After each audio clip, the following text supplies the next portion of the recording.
you put a lot of yourself into it. There's a lot of personal themes on the record.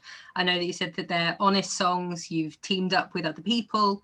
There's lots of subjects in there like depression and mental health and trauma. When it is so personal, is it scary to release things like this? How does that feel?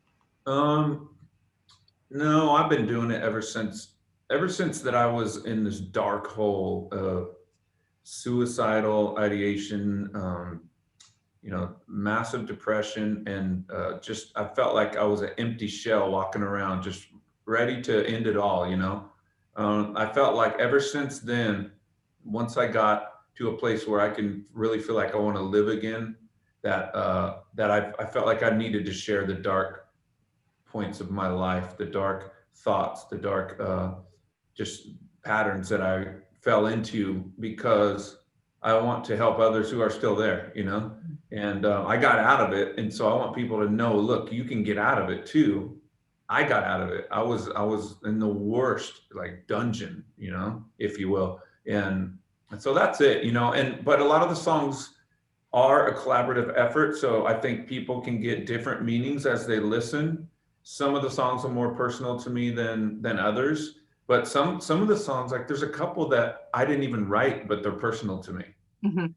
Like Down, Buried Beneath. I feel like I'm running out of time, just like we're all buried with something's burying us in our lives at one point or another. And so for me, it just took me back to the darkest times of my life, but for other people, it could be something else.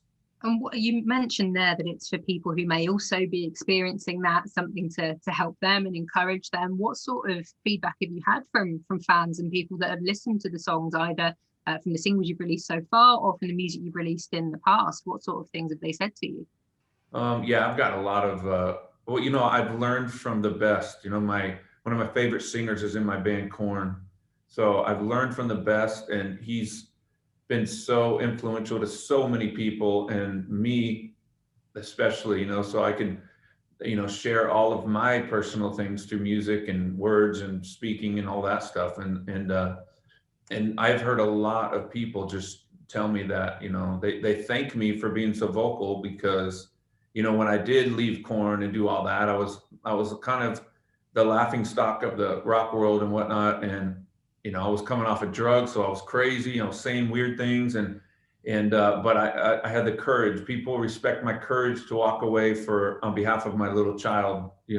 That was it. And yes, I found the faith, and I did all that, but it was the respect of a father that had so much love for his little girl that he made a huge sacrifice and a huge just exit from success and fame and everything to focus on her. So a lot of people have been touched by that. And I've seen, what the coolest thing is, I've seen a lot of dads thank me because they became better fathers because of what they watched me go through and whatnot. And so that's priceless.